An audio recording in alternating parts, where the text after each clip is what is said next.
Welcome to AAHKS Amplified from the American Association of Hip and Knee Surgeons.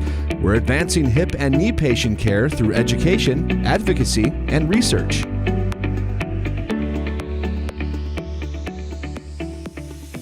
Welcome to the American Association of Hip and Knee Surgeons Young Arthroplasty Group podcast, The Augment. I'm Anna Cohen-Rosenblum, an academic orthopedic surgeon at Louisiana State University, where our department mascot is an alligator submitting data to the AJRR. I have no conflicts of interest with any of the authors of these studies or any devices that may be discussed. And I'm Lenny Buller. I work at Indiana University, where until recently, the only registry I've participated in was a Bed Bath & Beyond wedding registry. I also have no conflicts of interest with these studies or any of the devices discussed. I'm Mark Mildren. I'm in private practice at the Slocum Center for Orthopedics in Eugene, Oregon. I'm currently letting the computer tell me what to do for this podcast without double checking it, just like I do for all my robotic knees. I also have no conflicts of interest with the authors of these studies or the devices discussed. And I'm Chad Krueger. I'm an orthopedic surgeon at the Rothman Institute here in Philadelphia. And I'd personally like to thank everyone who got Lenny skin cream off of his wedding registry. You look great, Lenny. We'll do this in video one day, buddy. Thanks, Chad. So tonight our special guest is Dr. Bryan Springer. In addition to running a busy arthroplasty practice, he's the fellowship director at Ortho Carolinas and the medical director and co-founder of Operation Walk Carolinas. He's the second vice president of AAHKS and a past president of the Musculoskeletal Infection Society. He's also the chair of the American Joint Replacement Registry, which, under his leadership, recently surpassed 2 million procedures, making it the largest registry in the world. Registry science is something we know little about, so we wanted to bring him on to learn a little bit more and hear about the opportunities of how to get involved.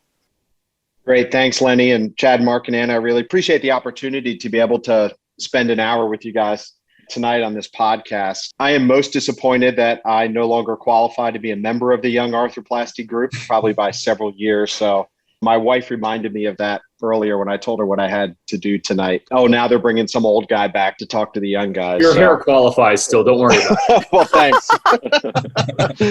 Thanks. I appreciate that. So it's great to be here. I'm really excited to join you guys and to speak to the members of the YAG group. I think we'll talk a little bit later about some of the things we're doing to hopefully get some YAG involvement in AJRR, because I really think that you guys are the future leaders of arthroplasty. And hopefully a lot of that is going to be driven by the American Joint Replacement Registry. I've been fortunate enough to be involved with the American Joint Replacement Registry now for probably about 8 years. As you know, it really started in 2010.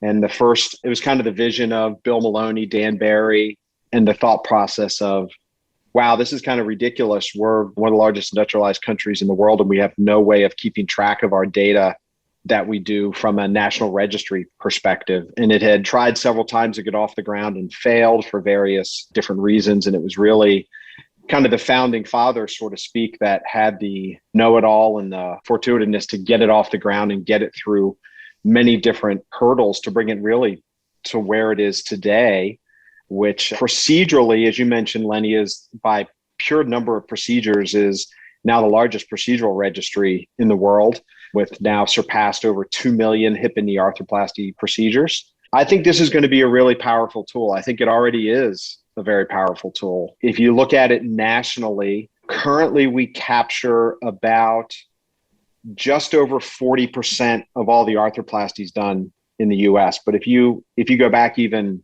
5 years ago, that was 15%.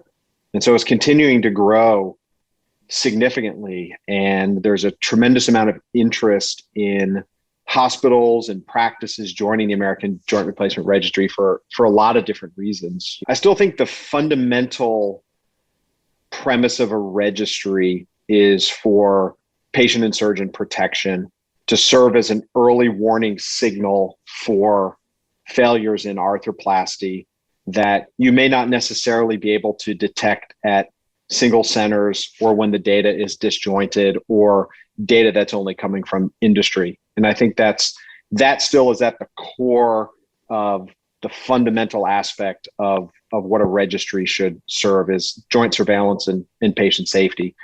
And then it really becomes so much more with that, with the ability to do research like some of the studies that we're going to produce tonight, being able to now capture patient-reported outcome measures in large quantity, and looking honestly at practice patterns across the United States and representative data, right? So oftentimes, we may publish a paper at Ortho Carolina or chat a paper at Rothman. And yes, it's very important and it's very meaningful, but it also comes from a relatively microcosm of what goes on in arthroplasty throughout the country.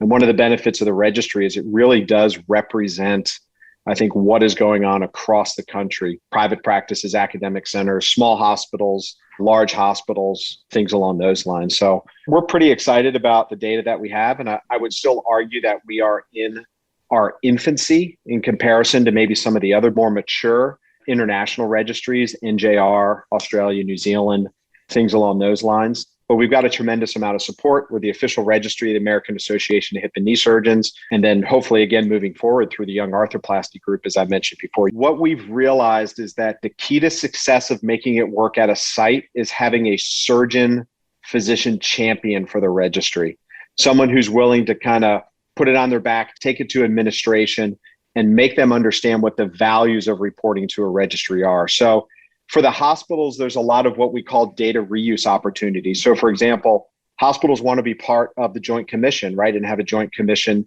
seal of approval for arthroplasty. Well, in 2021, in order to get that seal of approval, you have to report your data to the American Joint Replacement Registry, right? So that's a big selling point for a hospital. And there's a lot of other opportunities like that I think are unique to this registry. Say, for example, to one of the private payers, if you report your data to AJRR, they consider that to be a quality metric, and they will waive your prior authorization for procedures.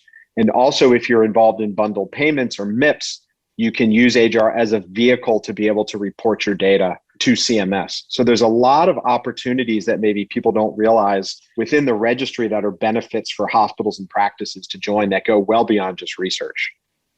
I really appreciate it because it's sort of like, how Dan Barry does the "What Are We All Doing" at AAHKS? Yes, the practice sort of like norms, right? Steroids. Yes.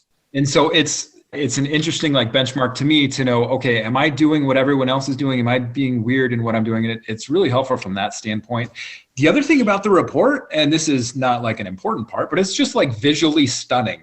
If you look at it, they do a fantastic job with colors, highlighting the important parts. It doesn't read like a science paper. It was actually really, really fun to read. So I enjoyed that part of it. Yeah. The editors and you guys know James Brown, and, he's been the editor of the annual report and the supplement that's come out the last couple of years. And kudos to them and the team for making it just a very visually appealing type of, it's not just sitting down and having to read just page after page of just words, right? You can flip to it easily, and the graphics kind of pop out at you to be able to look at things, very easily. The first paper we're going to talk about is perioperative periprosthetic femur fractures are strongly correlated with fixation method, an analysis from the American Joint Replacement Registry, Journal of Arthroplasty 2019 from the July edition. In this study, the authors evaluated the AJRR between 2012 and 2017 to determine whether a relationship exists between femoral stem fixation and the periprosthetic fracture requiring early revision, defined as revision within 3 months of the index procedure. These were linked procedures. The authors identified over 10,000 of these, with 6% of these early revisions due to periprosthetic femur fractures. And among those, 95% were cementless fixation in the femoral component. In a logistic regression analysis, cementless fixation was significantly associated with subsequent revision for periprosthetic fracture, although this didn't quite reach statistical significance. And my only comment is if we got the Exeter Hip Society in England to somehow participate, we'd get power instantly. They also demonstrated that females and patients over the age of 70 were at a higher risk. Interestingly, during these study dates, the percentage of all elective primary total hips with cemented femoral fixation increased from 4.1% to 5.3%. So the strength of the study, it did show a correlation between cemented femoral fixation and periprosthetic fracture, as well as female, and then did show some correlation with age. I thought there were some limitations to the study. Linked revisions may not be truly linked if one was done at one hospital not reporting. So we may have lost some of these patients in that. It didn't really address some of the other factors that predispose patients to periprosthetic femur fractures, including stem geometry. Stuff like that would be maybe nice to know. Do I need to change my implant type from maybe a bladed to some other stem if I'm going to go with a press fit for maybe a femoral neck fracture? You can just change it to a cemented stem, Mark. You don't have to worry about it. Well, let's get to that, because that is one of the take-home points. And that's, I think, the take-home point that I would get to is cement your hemis, people. Don't be afraid of the cement. And, we can kind of talk about that, but definitely a correlation between uncemented femur fixation and periprosthetic fracture. So I guess questions for you, Dr. Springer. What are your indications for cement on both a femoral neck fracture as well as maybe a primary? Yeah, it's a great question. I appreciate your review of the article. And this is one of the earlier studies that came out of AJRR before we were able to 100% directly link all of our cases to the Medicare database, which we can do now.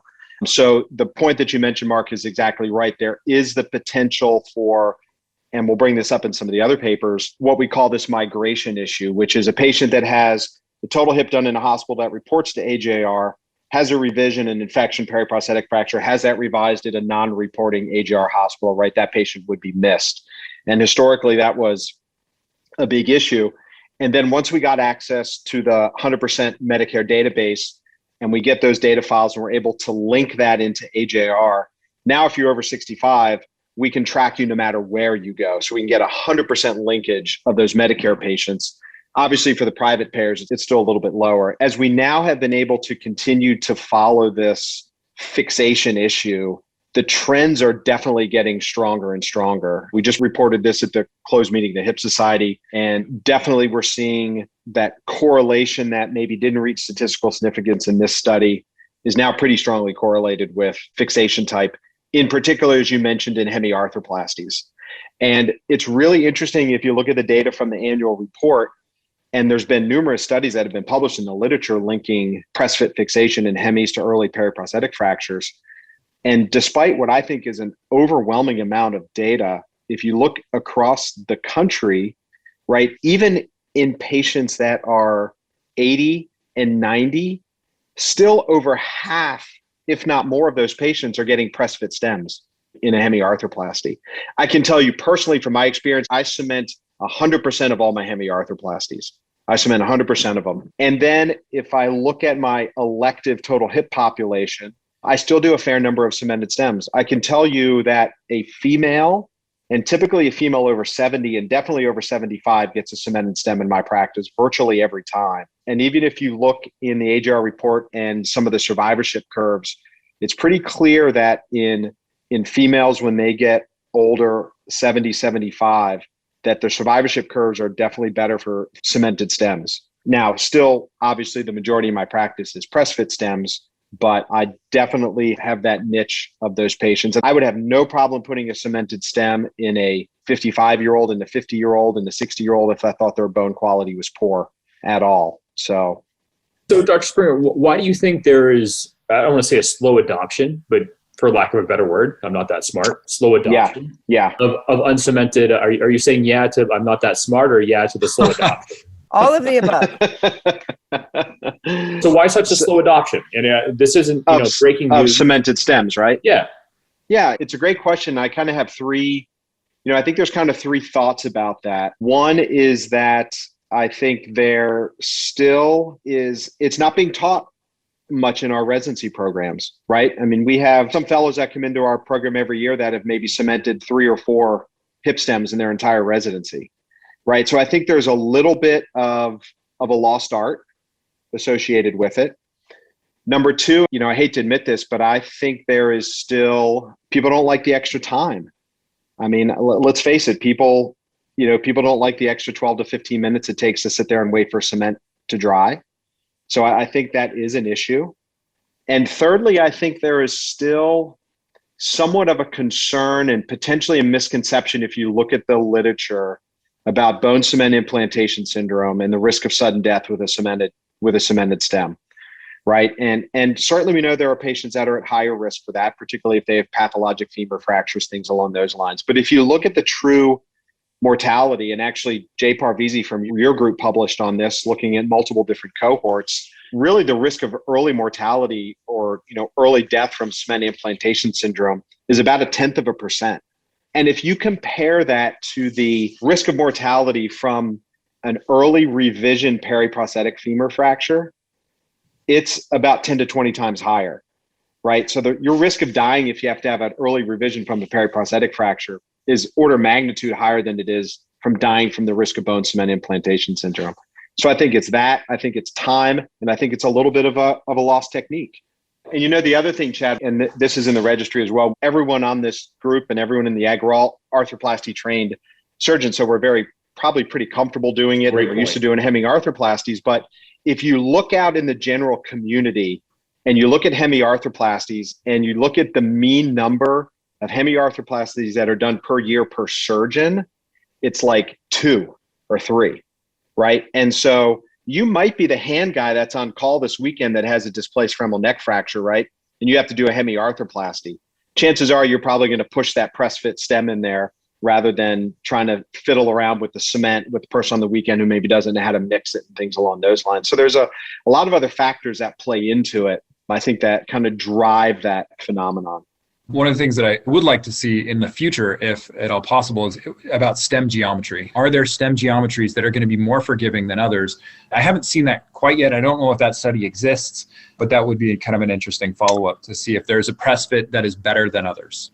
Yeah, no, so Alberto Carli, I think, published that in BJJ a couple of years ago, Mark, and it breaks it down by stem geometry type. And it is interesting. And it sounds like possible, Dr. Springer, in AJRR as well, to look at what the US trends could be. Yeah, we could definitely do that now because we have that kind of granular data on the type of stems that are used, that are categorized. I think personally, if you're going to use a press fit stem in a hemi, probably using a broach only type of stem, like a fully HA coated stem or something along those lines, at least from some of the European data, potentially with a collar. There's some data that suggest that could lower the early risk if you have a collar. So a broach only collared stem in some of the European data might suggest that might be a little bit safer than kind of the old Riemann brooch pounding out to the cortices in an 80-year-old female. It might be a little bit safer. Any thoughts on a prophylactic cable? If you're going to do a press fit stem on a something like that? You know, I think from my perspective, if you're worried about putting a prophylactic cable on, you might as well start mixing the cement. But if you really, truly don't feel comfortable doing the cement, I don't think it's a bad option. Just put a cable around the calcar and hopefully you can prevent that. It's, as you often know, the intraoperative ones tend to be a little bit of an issue, but it's that missed calcar fracture, right? And then the patient goes out and 2, 3, 5, 7 days later, you get the old, oh, well, I was doing fine and then I fell and broke and, got a periprosthetic fracture. It's most likely those were probably intraoperative fractures that were missed. And when the patient had the weight bear, they propagated their fracture. So the next article we're going to discuss tonight is by Etkin et al. And it is what are the migration patterns for the United States primary total joint arthroplasty patients. It was from Clinical Orthopedics and Related Research in 2019. So at 5 years from their primary arthroplasty, more than 10% of Medicare patients were found to have migrated out of their county or out of their state. And this rate increased to about 18% after 10 years. Patients from the Midwest were more likely to stay put than patients from the South, and really more specifically Florida. Black patients, healthy patients, and males were also less likely to migrate as compared to other patient populations. Patients who received their surgery at a larger urban hospital were more likely to migrate than patients from smaller rural hospitals. And really, one of the really big take-home point is close to 20% of patients leave the practice area within about 10 years. And this would really be a best-case scenario in terms of loss to follow-up, and emphasizes the importance of recruiting additional hospitals to AJRR so we can actually track our patients. Real quickly, strengths of the study, it sheds more light on one of the largest weaknesses within the registry data itself in a way that hasn't really been elucidated yet. Certainly, this may have been done in other study registries. I'm unaware of a migration pattern study from any of the other registries, but someone can correct me if I'm wrong. Limitations, it only includes Medicare data. And while that makes up somewhere between 45 and 60% of total joint patient population, depending on what study you believe, that's still a large number of patients that aren't able to be captured. And obviously, the migration patterns for younger folks may be different than older. We aren't really sure kind of how that all plays together. So in terms of discussion points, I think, again, the study really reinforces the need to get more hospitals involved with the AJRR in order to be able to make it a stronger database that we can actually track these patients throughout, whether or not they're Medicare or not. And I think one of the interesting points to me in reading this is that this is a subtle plug for a JOA article that'll be coming out in print sometime soon, but it looks at the fragility of arthroplasty studies And, a lot of our randomized controlled trials that are published in JOA are quote unquote fragile studies, meaning that if you took one patient from the control group and added to the experimental with a different outcome, that would change from statistically significant to not. And when you're thinking about a lot of us using randomized controlled trials to really determine our practice patterns and what we think works and what doesn't work, it's almost kind of concerning when you think of it in that respect. And yet here we are saying that if you were to just do an institutional study, 20% of your patients are going to be somewhere else at 10 years follow-up, which, I think now, especially as we operate on younger and younger individuals, is not that long of a time for arthroplasty patients. I have a couple questions for you, Dr. Springer.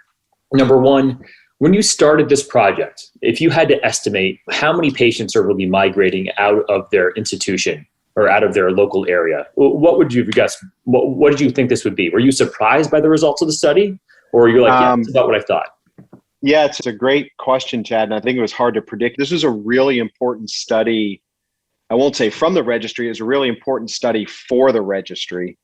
I think when we did this study, I want to say maybe the capture rate in the registry was somewhere around 20% or so of all total joints that were done. And as I mentioned before, now we're up to about 45% of all total joints being done with 100% of Medicare patients. But I was surprised how it continued to get worse the longer out that you followed these patients. And like, as you mentioned, 20% unaccounted for by the time you get to 10 years, which in an arthroplasty world is, I think, midterm follow-up at this point. And the interesting thing is we started to look at this, this just focused on primary joint replacements.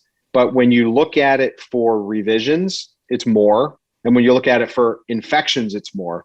Right. And if you think about it, it probably makes sense because most of those patients that need revisions or have PJI are probably going to migrate to a different center, maybe a specialty center, things like that. You have your total joint done in suburban Philadelphia, but if you get an infection or you need a revision, you're probably going to go into Rothman to have it done, right? You may go to a different county or something like that. So those numbers even get more eye-opening when you start looking at revisions and infections and things along those lines. You don't see this from international registries simply because with national mandates, they have 95% capture rate or greater of all their national registries because of mainly national healthcare systems and mandates to have to be able to put this data in registries. And I don't know if we'll ever get to the point that we have to mandate. I'd love to think we could without maybe using the word mandate, that you have to report every joint that's done into the American Joint Replacement Registry. But the key is we need to get the private payers on board, right? We need for them to understand that there is quality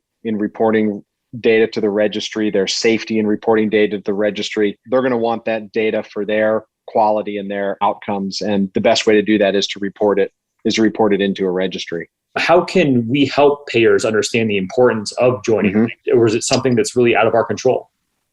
Well, I hope it's not out of our control. And it's definitely, we've seen it in the last 2 or 3 years really take off. The interest from the private payers in wanting to be involved in registry and registry data, where in reality, probably 5 years ago, 7, 8 years ago, an individual private insurer probably had a bigger individual database than what AJRR had anyway, right? So they may not have necessarily seen the value in reporting into a national registry. And now as those numbers go up and we're past 2 million procedures, they start to see it. And that's why we're seeing them actually come to us, and we're working with them on these things like, total joint certifications and gold seals through Aetna and United and waiver of prior authorizations and things like that. These are all programs to ensure that private payer data is being put into AJRR. The last article we're going to discuss is called Early Results from the American Joint Replacement Registry, a comparison with other national registries by Heckman et al. From the Journal of Arthroplasty in July of 2019. I love this study. Maybe I'm just a huge nerd, but I love just looking at the different practice patterns from other countries. What they basically did was using registry data from 2014 to 2016, they compared a variety of questions to registry data from Australia, New Zealand, UK, Norway, and Sweden. I'm not going to list every single thing that was in the study, but I highly recommend you look at it. A few points that I thought were interesting. one that goes back to the discussion we just had, the AJRR data showed the highest percentage of cementless femoral fixation at 96%. The next highest country was Australia at 63%. The lowest was Sweden at 21%. So it really does emphasize the difference in practice patterns around the world. Another thing I thought was interesting, that in the AJRR data, 60% of femoral heads were size 36 versus in Norway and Sweden, where size 32 was the most common. For knees, AJRR showed the lowest utilization of unicompartmental knee arthroplasties at about 3%, that had been steadily decreasing from 2014 to 2016, compared to New Zealand, the UK, where almost 1 in 10 of all knee arthroplasties were unicompartmental, and in Norway, I believe it was 13%. Also interesting was that the AJRR showed the highest percentage of PS knees at 48% compared with other countries. In the other countries, the CRs were the most common, used at 91% in Sweden. For patella resurfacing, 93% patellas resurfaced in the US versus 51% in Australia and 2 and 3% in Norway and Sweden. I have a suspicion that if we repeated this now, which I would love to see, that those numbers would be different. But again, the strength of the study was just, it's super fun to compare how we do things around the world, and things we take for granted as normal or standard in the US are definitely not the case around the world. Some of the limitations they touched on in discussion was that at that time, the submissions were mostly from teaching hospitals. And as Dr. Springer emphasized too, we need more diversity of submissions from different hospitals, different practice patterns, to really take advantage of the diversity of data in the AJRR. And there are so many more questions that I would love to answer. And that's kind of my next question for you, Dr. Springer. What other burning questions would you have to compare from all these different registries if you repeated the study now? So I'm like you, Anna. I thought this was just purely from a descriptive standpoint, a really fascinating study to look at where things are similar and where things are different. I think it'd be interesting to look at, and we do this in the annual reports, but again, it's kind of year to year to year, but to look at the trends over time, right? So you mentioned, like, we report the highest rates of PS knees. The number of PS knees in the US is now going down, right? And we're seeing more CR and more ultra congruent. You know, I think it'd be really interesting. The cemented stem fixation thing, every time I look at it, it's amazing to me. 96%, you know, Sweden at 23%. And we are actually starting, applicable to the article we saw previously, we actually starting to see a creep up in cemented stem usage year to year. So I think those types of trends are going to be, really interesting. I think tying it into cost and value, I think would be really interesting as well. Who is the best person to pressure to get involved in the AJRR? Because that's something that we didn't really talk about, but like, how do I get involved? How do I start talking to the hospital and putting pressure on them?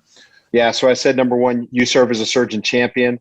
I would go to your hospital administrator. And if there's someone there that's involved that reports data, that looks at or reports any data on quality, either nationally within bundled payments, to other private payers, I would have that person in the room as well. And I would use, for example, take the front matter of the annual report and look at a lot of those data reuse opportunities, what we call the Joint Commission seal of approval, all the work that's being done with the private payers, and use that. And of course, anybody if you just contact me, I can easily send you a slide deck as kind of a quote recruitment type of tool of what the benefits are of being involved in AJRR. And now let's ask Dr. Springer some questions about his clinical practice. What is your approach for total hips? So I am still old school posterior approach total hip. I think that's for multiple reasons. I learned it that way. I feel very comfortable doing it. I also think we have 10 arthroplasty surgeons in our group, and we're split about half and half. The residents rotate through, and I think you need to know how to do two approaches to a hip very comfortably. Now, for me, that's posterior approach and anterior lateral, because I never got comfortable doing direct anterior approach, but I'm sticking with my guns with the posterior approach. What kind of templating, when a patient comes in for a pre-op visit, what kind of templating films do you get? Do you ever use robotics in your practice, get a CT scan, stuff like that? Do you get seated and standing laterals? How do you approach your templating? That's like 100 questions, Mark. Yeah, I know. That's all right. That's why it's the gauntlet. So for hips, no robotics yet. They get a standing pelvis and a lateral, so I can see what their pelvis looks like standing. And I do inquire all them about back problems or back stiffness. If I have a concern, I do send them back and get sit-stand film so I can look at their pelvic mobility. And if I'm concerned that they may be stiff, I may make adjustments to my version. If they have a fusion down to their sacrum, I'm typically doing a dual mobility in those patients. I don't use them routinely in the majority of my hips, but I will specifically in those situations. For knees, I'll tell you, we still get standing 3-foot long alignment films on all of our knees. To me, I just like having that information in the OR. I get a free picture of the hip in every knee that I do to make sure I'm not missing something, hardware above and below that I might otherwise have missed. And we are just starting to foray into the robotics world. We actually just got one this year at our surgery center, not the hospital, our outpatient surgery center. And so just starting to kind of play with that technology a little bit. CR, PS, yeah. bearings. So I am predominantly a PS user.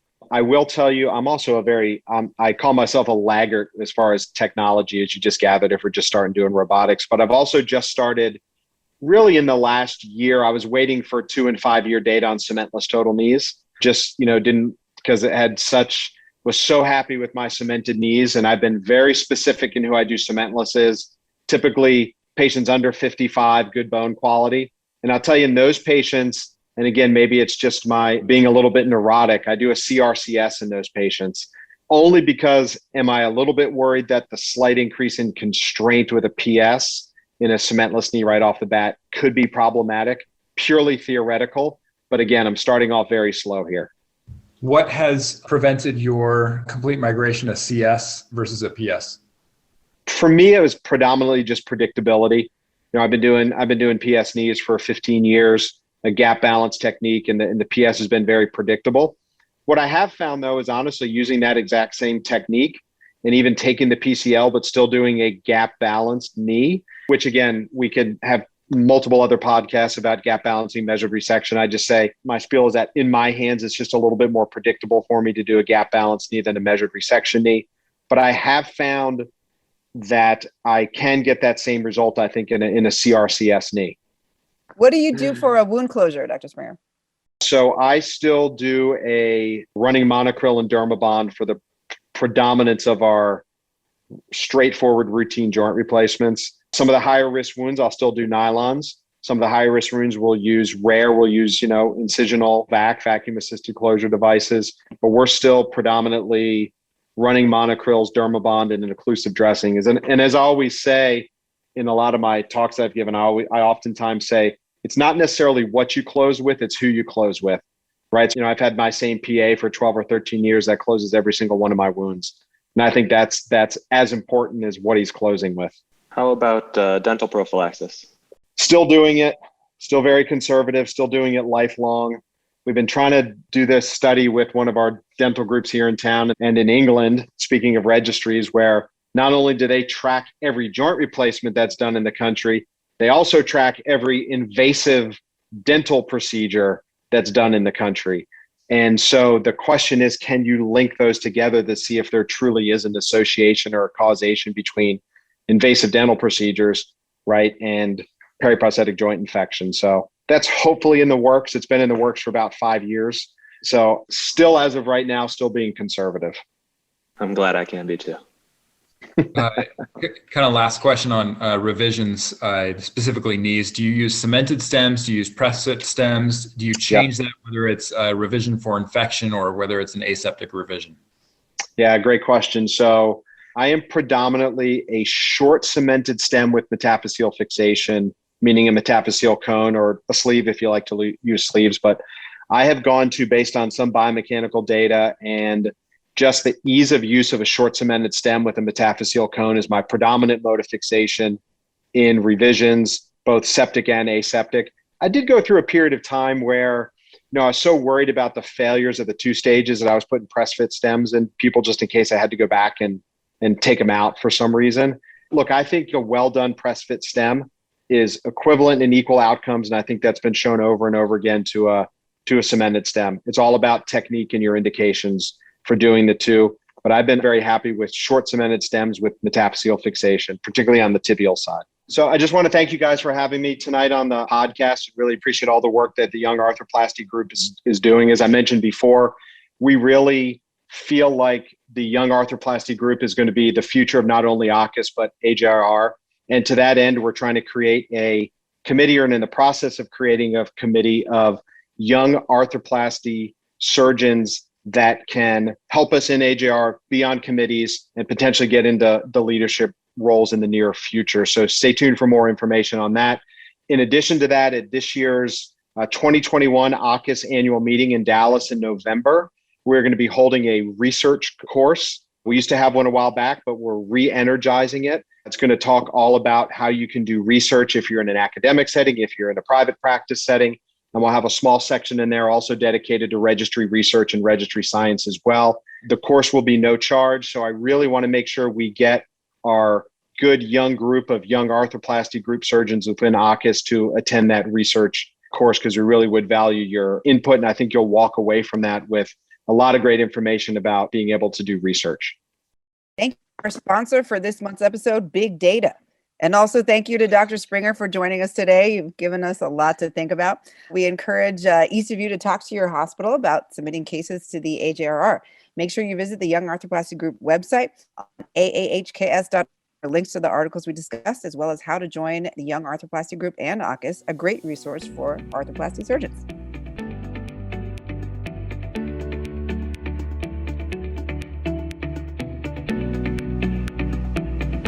Thank you for joining us for AAHKS Amplified. Visit AAHKS.org to learn more about how members of the American Association of Hip and Knee Surgeons educate, advocate, and investigate in the field of hip and knee replacement surgery.